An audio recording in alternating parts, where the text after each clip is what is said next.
Hello, Tufan. Hello, Roger. Please introduce yourself first a little bit, and then we'll get into your topic. Sure. My name is Tufan Guven. I'm a researcher of fractal fields, biophoton science, holographic universe, simulation arguments, and some other esoteric subjects. And I'm a student of Dan Winter. And today we are going to talk about the secrets of the divine proportion. We'll talk about golden ratio, fractality, toroidal fields, and the universal frequency cascade. And I would like to, before starting, I would like to thank Roger Green for organizing this beautiful conference. We have learned a lot from all the speakers, and we are still continuing. And thanks, Roger, for organizing this. So the history of golden ratio, when we look at the history, as in most cases, we depend on the written documents. And with the golden ratio, the earliest written documents take us back to Euclid and Plato, but we also see them in architecture artifacts like the pyramids and some temples as well. And the philosophy of the golden ratio, we started learning those from the Pythagorean schools, and it came to our day through the Neoplatonist schools and Renaissance and so on. And from the Pythagorean perspective, he was looking at the whole number systems from three perspectives. The first one was the quantitative perspective, which was the whole numbers like 1, 2, 3, 4. And the second one was the mathematical algorithmic, which uses the 4 calculations. And the third one was the qualitative side of those numbers, or more like the symbolic perspectives, which we find definitions of golden ratio. So today, in our educational systems, we mostly forget about the qualitative perspective of it, and we mostly focus on the quantitative side as we are learning the that specific perspective only in our educational system. And I would like to refer to Steve Bass and his beautiful book, Beauty, Memory,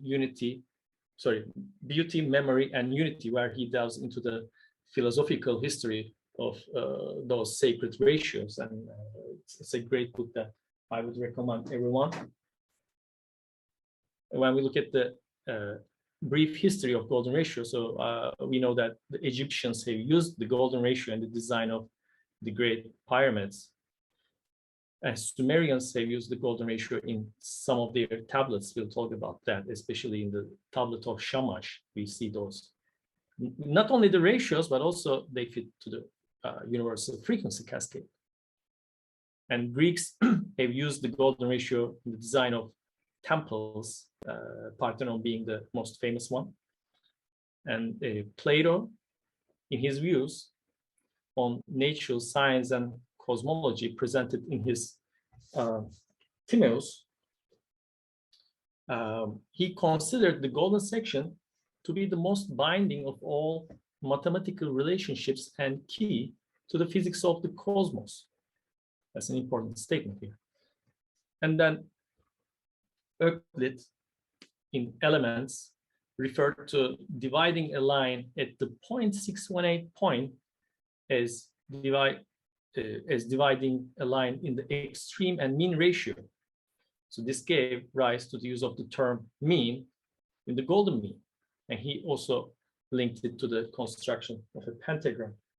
And I want to also show some illustrations from the same book here, where he illustrated the golden sections with some drawings. Also later, Leonardo Fibonacci discovered the unusual properties of the numerical series that now bears his name.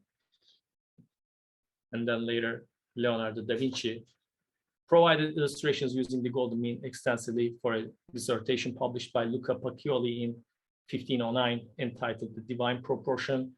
And later we see from Kepler the famous solar system model based on Platonic solids. So this is the brief history of golden ratio in a nutshell from the earlier times. But when we look at today with the current developments of technology and science, we can see those statements were right on. We see and we can measure golden ratio in many different areas. I'm gonna change the place of this video so that I can see this better. All right. So while working on the Heisenberg's uncertainty principle, researchers from the Frankfurt from Berlin have the first time observed and measured the signatures of a nanoscale symmetry showing the same attributes as the golden ratio. So we know that golden ratio is also displayed in the quantum field. And this also brought the Nobel Prize. And also in nanoscales, because golden ratio is crucial in molecular biology as well, researchers are working on ways to implement this understanding in molecular nanotechnology. And Dan Winter has proved that the radii of hydrogen is perfectly proportionate to golden ratio. The electron shells to each other are arranged by golden ratio. And you can find more at fractalfield.com/hydrogen. And also, when we look at the super atoms, they have very interesting functions and unique qualities like zero electrical resistance and superconductivity. And well, basically, they share a common quality, which is golden ratio. In their molecular arrangements, they all have golden ratio. And one may ask why all the super atoms who have unique qualities like zero electrical resistance have golden ratio in their molecular structures, because golden ratio is the only ratio that allows constructive wave interference at the center.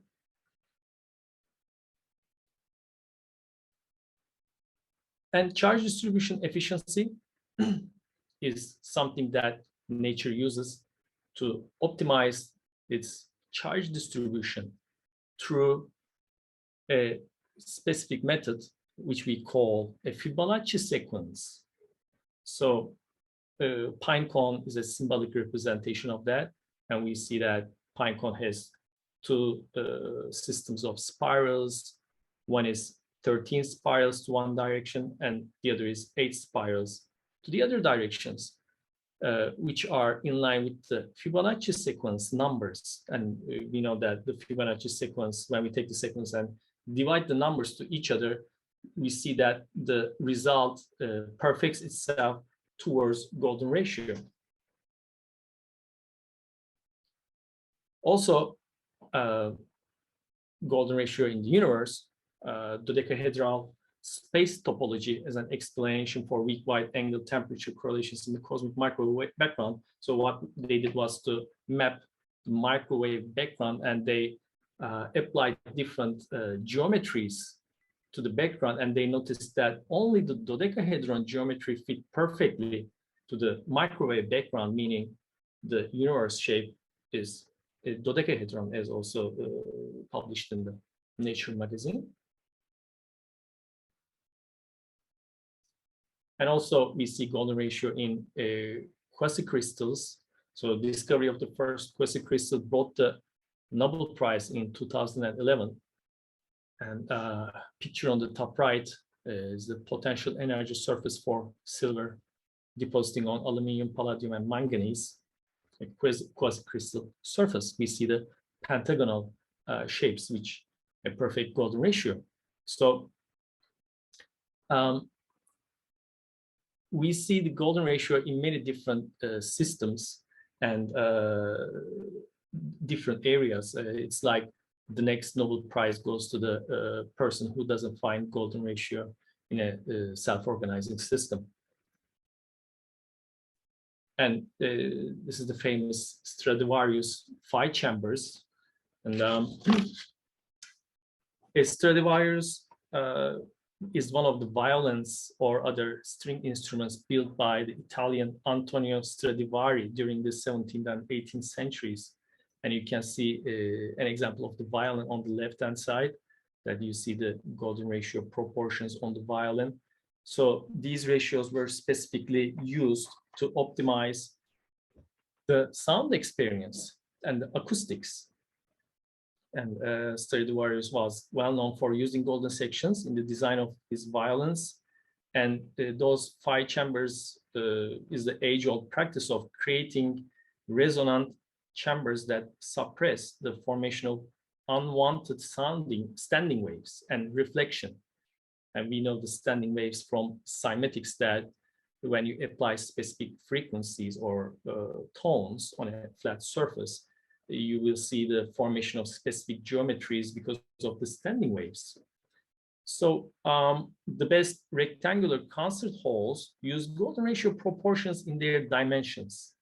The standing wave reflection simply cannot be sustained when one of the three dimensions in a container is at or even near a golden ratio to another.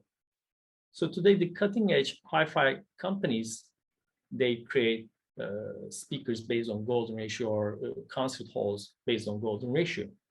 So this is the perfect way for sound experience. And we know that there are different wave systems like transverse waves, longitudinal waves, sound waves, light waves. So this is just an example from the sound waves. I think it's quite instructive in understanding the science based on other waves as well. So if this is so, if this can create such an optimized experience, then maybe we can understand why this was also used in other systems or temples or in other physics. And also we have learned from Dan Winter's physics is that when he made an experiment to analyze which frequencies create the most constructive wave interference and which ones the most destructive, he noticed that, I don't know if you can see my cursor. Do you see my cursor, Roger? So right at yes, we can see it okay. Yep. All right, 1.618 point, you can see that this exact point is the point for most constructive wave interference. And whereas on the point of 2, you will see that it's the most destructive wave interference. So it isolates charge, basically.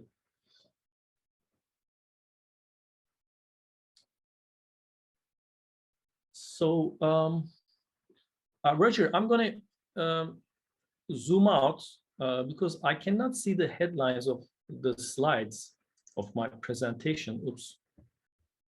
Let's see, how do I do that? We can see, okay, up to you. Yeah, because of the arrangement of the Zoom. So I'll continue showing you the slides like these, if it's okay, so that I can also see the slides on the left side, see which one is coming up. All right. So understanding the exponents of golden ratio is very instructive in understanding almost all of the things that we are talking in this global conference, because most of the technologies that we are talking are based on understanding of the exponents of golden ratio, mostly tuned to Planck.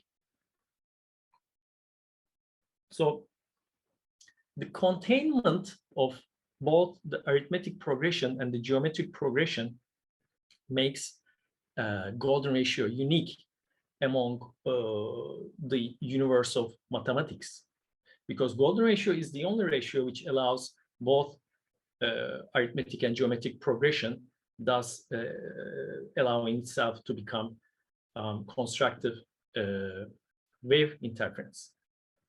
So thus it's the only solution to constructive wave interference, basically. And in wave systems, we understand that in a negentropic wave collapse, where waves come together, we understand that the waves meet with each other based on golden ratio as they reach to the center point. And so how can we understand this better? Maybe we can look at the geometry of the pentagon and the star.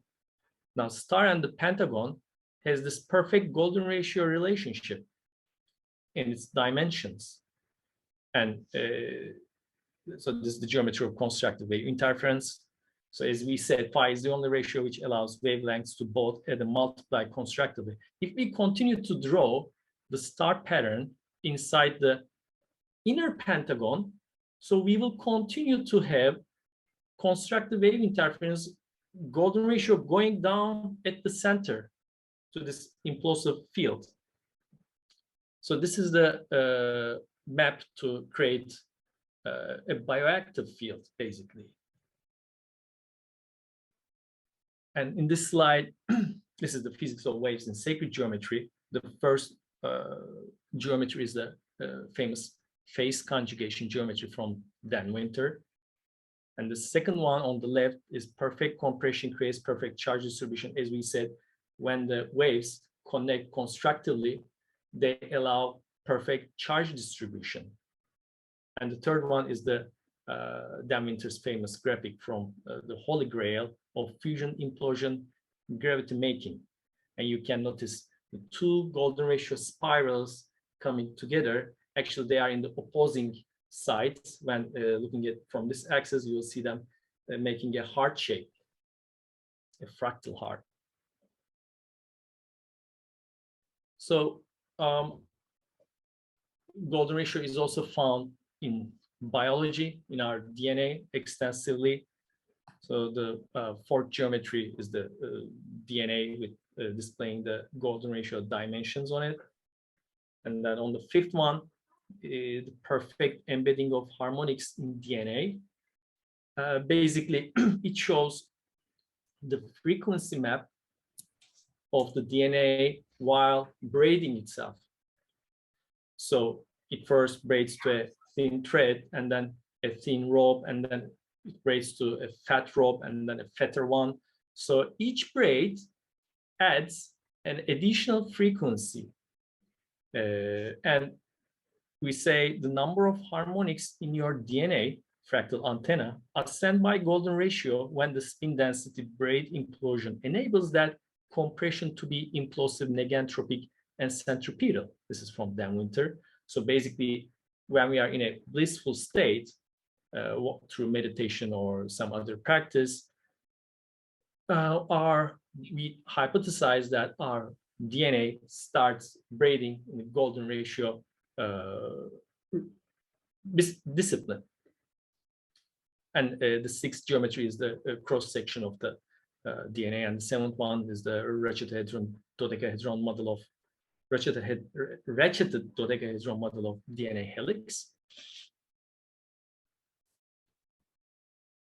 And then through the Renaissance, we started seeing all sorts of Platonic solids, starting with Leonardo da Vinci's famous book, which was sponsored by Luca Pacioli. And in this diagram at the top, we can see the Platonic solid progressions. And among the 5 lines, I divided 3 and 2 based on golden ratio containment. The top 3, tetrahedron, octahedron, cube, they don't have golden ratio, and the bottom 2, icosahedron and dodecahedron, they do have golden ratio, and they are the dual Platonic solids to each other. But we don't want to say that because some have golden ratio and some not, doesn't mean that one is good and the other is evil. The universe just uses them functionally when needed, when necessary. And at the bottom geometries, we see some related extensions of those Platonic solids. Like on the bottom left, we see the famous Kepler's solar system model, and the bottom right is the dodecaicosa energy grid of the Earth. And these illustrations are taken from the Sacred Geometric poster that is available at geometricmodels.com. So as I said, Renaissance has had extensive displays of golden ratio. This one is Michelangelo, the creation of Adam. This is from Leonardo da Vinci, John the Baptist. And there are so many examples of paintings with golden ratio embedded inside. This one is one of the paintings that I like a lot. Now, if you can notice, this golden ratio division happens here. You see there's this slight, there's this stick that you can see at the back. So it was hidden. It wasn't out there. It was just hidden. So when you calculate the golden ratio division, it just sits on the stick, and the horizontal one just goes through the bottom of the window, and the epicenter of it is the Pope here, and who is signing an important document in this palace. So this was an interesting painting that I found. Another example from a recent artist, Henry Gillard Giuliandoni, shows John Dee performing an experiment before Queen Elizabeth I. And you can also see the golden ratio proportions going through the corner of the walls, through the eyes of John Dee, and through the third eye of Queen Elizabeth. So it's like for your third eye only, maybe. It's going through the gold. I was making gold. As well, yeah. There are so many details. And so this is also used in the construction of, or the settlement of cities, countries. We know that Washington, D.C. is one of the examples that in relation to the dodecaicosa energy grid of the Earth. And another one that I recently noticed is the capital of Turkey. Not only the capital, but the management district where the parliament sits. Çankaya is exactly on the golden ratio point when we calculate the latitude and longitude. We see that the Çankaya district, which is one of the 911 districts in Turkey, sits exactly on the golden ratio point. So I'm sure the founder of Turkish Republic, Atatürk, knew about golden ratio when he decided to make Ankara the capital. Most probably, he wanted to create a sustainable country, so to speak. And we see golden ratio in temples, churches. This one is from Budapest, the Matthias Church. We see the divisions here. It's the same church.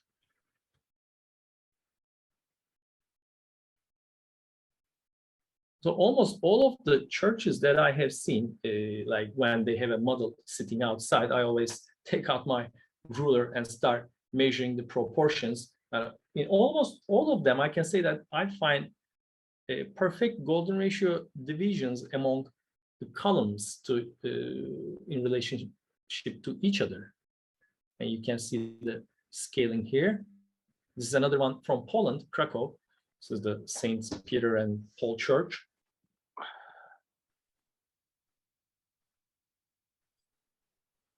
And we see them in temples, the Temple of Apollo, Didyme, Parthenon, Athens, just bear with me for a second.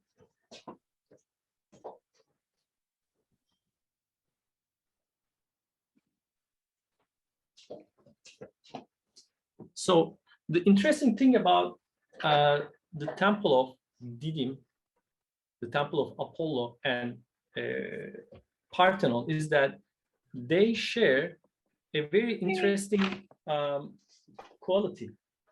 So yes, they both have golden ratio. And so the longer side is the shorter side times golden ratio to the power of 2. So, and we can see this exact ratio in the two temples that I show you. And I noticed that when you take a dodecahedron and look at the sides of the dodecahedron and the exact opposing sides to one another, you will notice that there is the same rectangular relationship. So if you can notice this shorter side here and the longer side here, the longer side is the shorter side times golden ratio to the power of 2, exactly in the same physics that they planned the temples. So I told you that when the chambers or concert halls for experiencing the sound music is designed by golden ratio to amplify, to optimize the sound experience.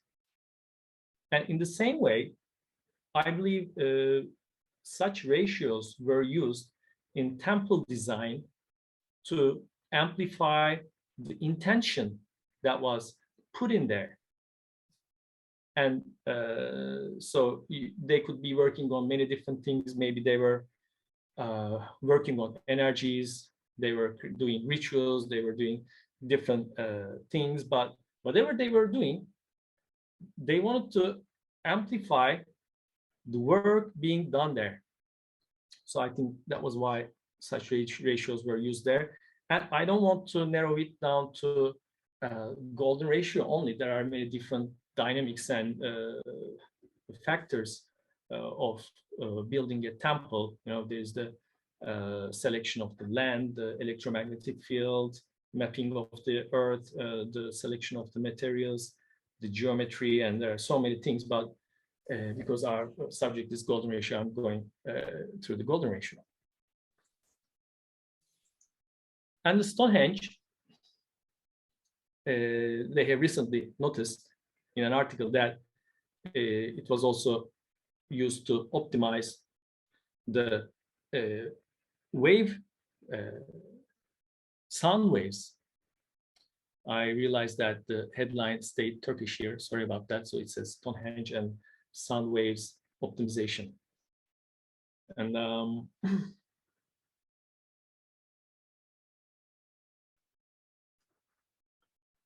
I would also like to talk about the magnetic fields, electromagnetic fields. And we know that electromagnetic fields have two poles, the North Pole and the South Pole, and they create a field effect like a toroidal field.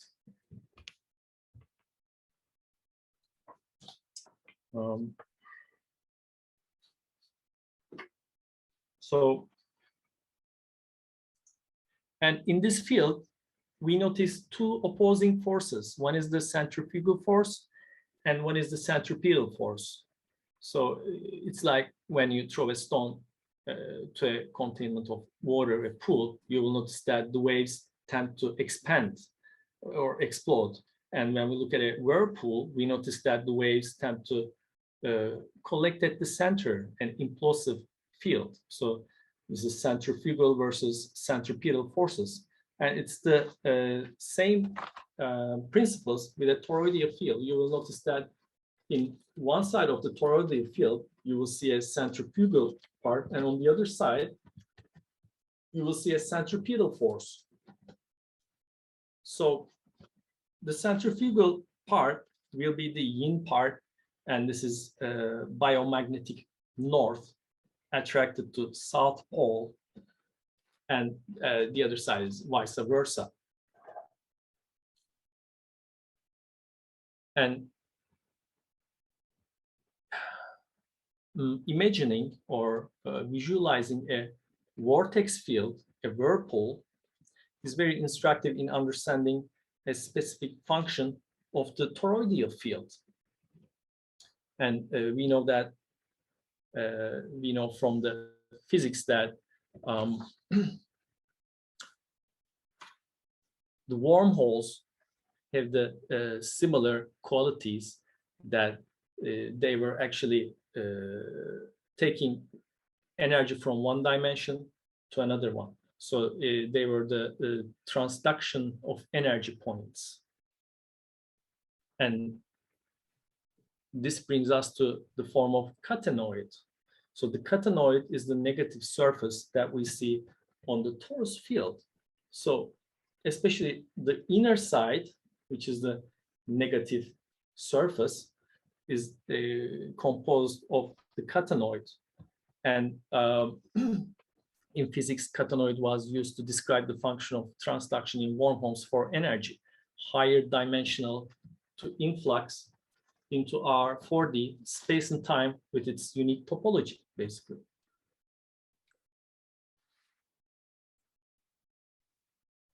And we see how that sits on the toroidal field here.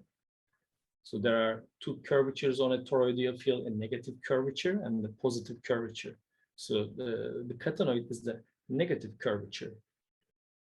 And I would also like to refer to Glenn Ryan and his studies about the toroidal fields.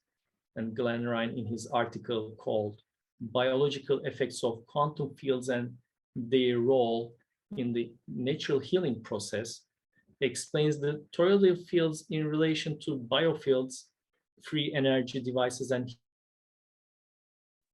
healing processes.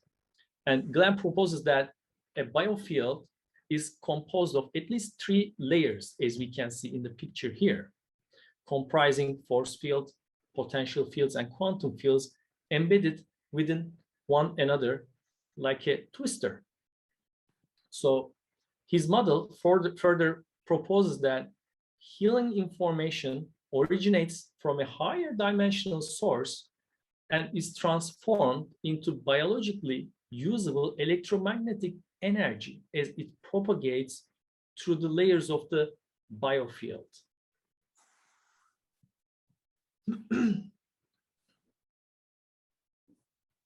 And we know that the toroidal fields also surround the Earth, the plasma field, the electromagnetic field, in the, as we have seen, the twister geometries.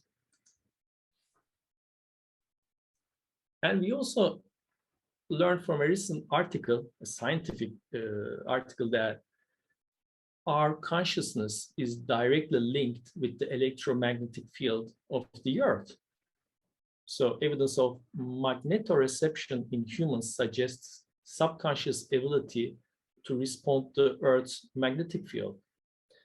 But what we say is that we are not only connected with the Earth, we are connected with all universe, from the subatomic particles to solar systems and the Milky Way galaxy and the universe, because we are all perfectly embedded.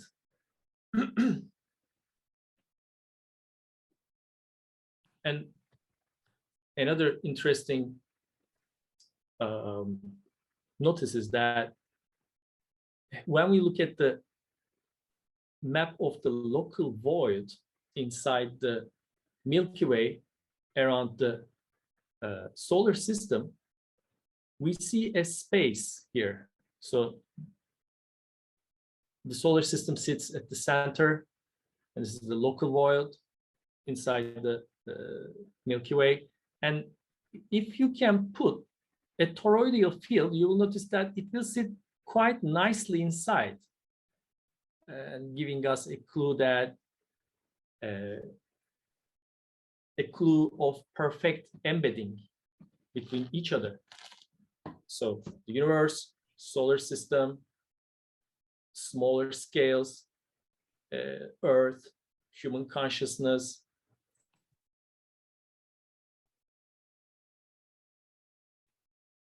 And during one of our trips in 2016, thanks to Roger Green for organizing the Prague tour, I was fortunate to visit the Hvězda Star Summer Palace, which is embedded on a huge toroidal field. So this palace was specifically designed to sit on a toroidal field. This is the underground level of the palace. And I'm sure this palace was, I think this was done during 1400s. I forgot the name of the king at that time, Rudolf II maybe. And I'm sure they were exercising interesting rituals here in this palace. I have experienced it myself, and I can say that it was very dense in energy. I experienced it firsthand. So going back to constructive wave interference and the implosive fields, understanding fractality is very instructive because the waves come together in a fractal way. So it's part of the physics of fractality. And we know that fractal is a geometrical and mathematical set that exhibits a repeating and self-similar pattern displayed at every scale. We can call it scale invariant or self-embedding. So we see this everywhere in nature, basically. And recently, scientists discovered fractal patterns in a quantum material. So the researchers identified a fractal-like pattern within the texture of the material's magnetic domains here. And some examples from the nature. So we say that a fractal field based on golden ratio breeds charge becomes a bioactive field. So as said, when waves gather together in a fractal way based on golden ratio, they automatically create self-organizing systems. And one of the examples of that is the solar system.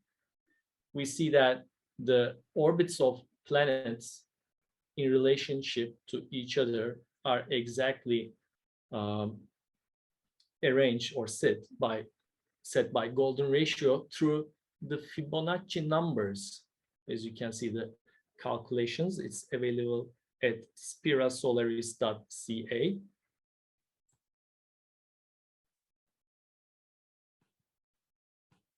And another self-organizing system, our brainwaves have perfect golden ratio when we are tuned to this meditative blissful state. And you can measure this through the application and this headset developed by Dan Winter and Patrick Both. You can find it at flamingmind.com. So yeah, what we have talked until now is golden ratio and fractal fields. But now the critical point is that, yes, there are golden ratio everywhere. We have heard it many times. It's everywhere. It's very nice. It creates a bioactive field. But there's a second dimension to it, which is related to the universal frequency cascade. So this is the negantropic frequency distribution perfected by golden ratio tuned to Planck, formulated by Dan Winter, and a couple of presenters already covered this subject today and yesterday. I want to go over it again. So as we said, the waves collapse to this single point, which we call Planck distance, Planck time, or Planck space. So Planck distance is the distance that we cannot break into two. That's the smallest scale that we can reach in the universe. And all the critical self-organizing systems are created along this path, along this expanded path, through the conjunction of specific waves which connect at exact golden ratio points. So we can visualize that at every connection point, we can visualize a whirlpool creating this implosive field effect. This is like a frequency map, because, okay, before going there, let's remind us Nikola Tesla's famous quote: if you want to find the secrets of the universe, think in terms of energy, frequency, and vibration. And I also propose to think in terms of frequency and vibration, and that's what we are doing. And another quote from Dan Winter: perfect compression creates perfect charge distribution. So in each one of those conjunction points, the charge is perfectly distributed, because these are the perfect compressional points at the golden ratio sections. This is why all the critical biological systems, from photosynthesis, ADP, ATP, hydrogen radii, to heavenly bodies and motions, like the Earth year, Earth-Venus year, Schumann period, precession of equinox and galactic year, they all sit in this exact cascade. As we said, golden ratio based with fractality, they create this self-organizing negantropic bioactive field. That's why those systems are able to sustain themselves in those specific frequencies. And this is why those specific frequencies are used extensively in the new technology, healing technology. I believe the TerraFi and other technologies that are developed by Roger and Dan, they have this understanding of this science. And we see those in some of the Sumerian tablets as well. Now we know that the tablet of Shamash contained golden ratio. We knew it, many researchers covered that. But what they didn't cover was that specific tablet exactly fits, almost exactly fits to the universal frequency cascade. So the measurements in green are based on the sacred foot, charge resonant, phase conjugate, which are explained first by John Michel's and later by Dan Winter's equations independently. And measurements in black are actual measurements in the British Museum. So you will notice there's like 1 centimeter difference between the universal frequency cascade and the actual measurements. And I suggest maybe we can explain the difference in size by the depreciation of the tablet over time. I don't know. And one last point is that I have recently noticed that the coronation square in Hagia Sophia in ancient Constantinople, currently Istanbul, Turkey. This coronation square and the dimensions of it, they also fit to the Planck length times exponents of golden ratio. So this was a preliminary measurement made by myself, and it needs further investigation, online measurements, on-site measurements. So I think they found a very nice way of coronating. And thanks for listening. If there are any questions. Thanks, Tufan. So if you've got some questions, you can unmute your mic. There's a general question here from Glenn to begin with. if you were to build a phi chamber, what material would you use to construct it? I would focus on natural organic materials. Ancients used to have like limestones. So it would be nice to have high paramagnetic stones, or it can be wood with high minerals.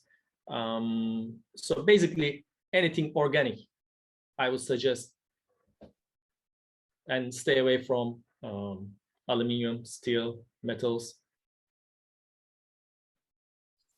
Yeah, essentially, maybe high dielectric constant would be a good word there. Just to say, Tufan, I really love it that you discovered that about the coronation layout. In fact, the word corona is exactly what's being developed. And the story was, you know, the king had to literally electrically embed in the land in order to feel the land to develop his corona and embedding. So the electrical function fits the political role of the king, which is to feel the land. I really love that picture, Tufan. Congratulations. Thank you. I hope we are not going to be censored because of the word that we are talking here. But the corona is perfect. Right. All right. Okay, there's another question here from Karen. I want to turn my dressing room into a phi chamber. How would I do that? There you go. Wow. One would say, you know, like Karen, just work out your golden mean ratio around the phi, you know, around the chamber, or whatever room you're working with. You can imprint the golden mean ratio, and then you can put significant things where the golden mean ratio spiral comes to. That's always going to be the main feature point for any dimension. So you could do that in any like living room, kitchen, house plan. You can use golden mean ratio with all of these things. When you put a painting on a wall, you can use the golden mean ratio as well. Do you have any comments on just how to use the golden mean ratio in basic design work? Yeah, sure. Well, they don't have, like, you don't have to align all three dimensions to golden ratio. Even if you work on just 2 dimensions, meaning you measure the length, and if you can also, I'm not suggesting to break any walls and construct a new one to make it fit, but maybe you could create some portable divisions. A suggestion, of course, it's best to do that while constructing a house, but after doing the construction, well, you can use some portable furniture maybe. I think Gerard, do you have a question there? Do you? You can. Have you got your hand up? Have you? Yeah. Can you hear me? Yeah, we can hear you. Okay, I can see myself. Well, I noticed that many times there is a phrase which I don't understand so much. Maybe it's semantic, but that is the phrase phase conjugation. That is a central theme. I wonder if you can explain something for better understanding what it means.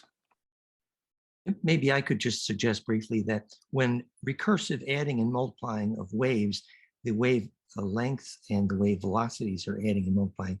The term for that, some related to genetics, conjugal relations, to conjugate is to recursively interfere. So it refers more to than genetics. The background here is phase conjugate optics, where this started. Phase conjugate optics works in a super high dielectric because the interference is permissive in a very high dielectric. And if that interference is golden ratio, then the interference is constructive. So phase conjugation is perfected by golden ratio in this specific sense in wave mechanics. And phase conjugation in optics is where negentropy and time reversal was first measured. Tufan, do you want to have a go at also defining phase conjugation? Yes, in a more simpler way, I would say. We can visualize it as the conjugation of waves at the center, and based on golden ratio, to allow a bioactive field to charge our aura, for example, to make it bigger. I would say. I don't know if this is in line with Dan's explanation. Yes, and literally an implosion then at that center, which is Planck. And the nature of that implosion specifically is that the charge is released from just transverse inertia to longitudinal compressional, which is more distributable. So that's where the charge goes at center when Einstein first said infinite non-destructive compression is the solution to the unified field. He didn't understand how compression could be infinite and non-destructive. And phase conjugation to Planck precisely answers his quandary. Thank you. Dana, you have a question? Can you unmute yourself?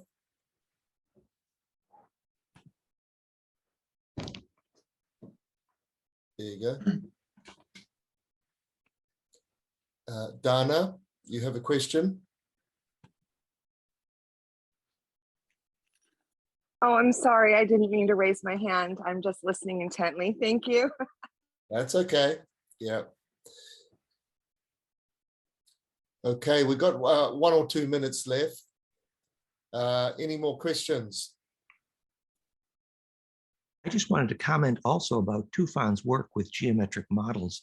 You know, Tufan has done a fabulous job making the educational tools available, some things which I could not do because distribution was complicated and messy from here. So I'm really supporting Tufan's work, geometricmodels.com, to share the major tools here. Of course, he had the book, but he has the Star Mother, the model, he's making the donuts and the calipers, and will gradually increase those tools. So Tufan is a major resource in terms of the learning tools and teaching the more introductory way of talking about this using smaller words than I do. So I want to acknowledge Tufan. Thank you. Thank you. Yeah, it was a great presentation, Tufan. Yeah. Thanks, Roger. Thanks for inviting me. Hi. Roger, do you listen me? Yeah, we can hear you. There is some time that I don't speak English, but I will try to explain correctly. About consciousness that Ray explained with the water and all this. In meditation, there is I have lived the experience of going a travel inside the heart, and now and then it becomes like a psychedelic trip, looking, watching sacred geometry inside the heart, and going inside, and I have experienced sometimes that there's no limit. So the Planck length, that is a minimum. It becomes something very big, and then I imagine I saw another time inside me a galaxy, a solar system, and going inside, I had the experience, or maybe the imagination, to appear in my room from the outside. So there is a trip about the Moebius geometry. There is constantly. So the most micro, it becomes the most macro, and then there is a continuity of reality. So there is the possibility to. So the question is, if there is the possibility to be coherent with all the scales of reality as an experience of consciousness, and that we will see later with Michael Rice, that with the architecture we can be connected cosmically with the cosmos from the inside to the outside. What can you say about this, Tufan? Thank you. Well, perfect embedding is a solution to the connection with the higher realms. So if you have a coherent frequency harmonics contained within yourself, then you can very easily communicate with the higher dimensions And this is one of the definitions that we use for perfect embedding. So we are all connected, as you said, and we can connect with any levels of reality once we have the pure emotions within us, I would say, during meditation or other experiences. And it's, yeah, beautiful what you have experienced.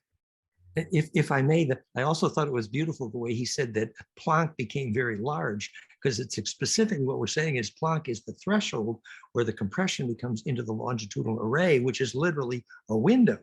And actually, you know, the Mobius, which is non-destructive turning inside out, is pretty much a definition of consciousness, even from Sefer Bereshit. So I think your metaphors are beautiful, sir. Beautiful.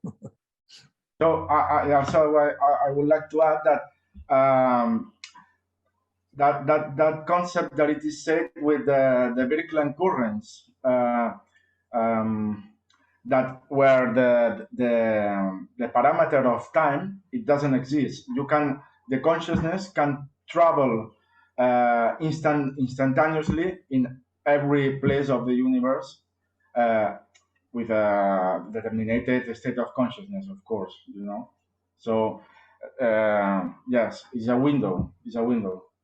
And you can be a little more accurate also, rather than say time doesn't exist.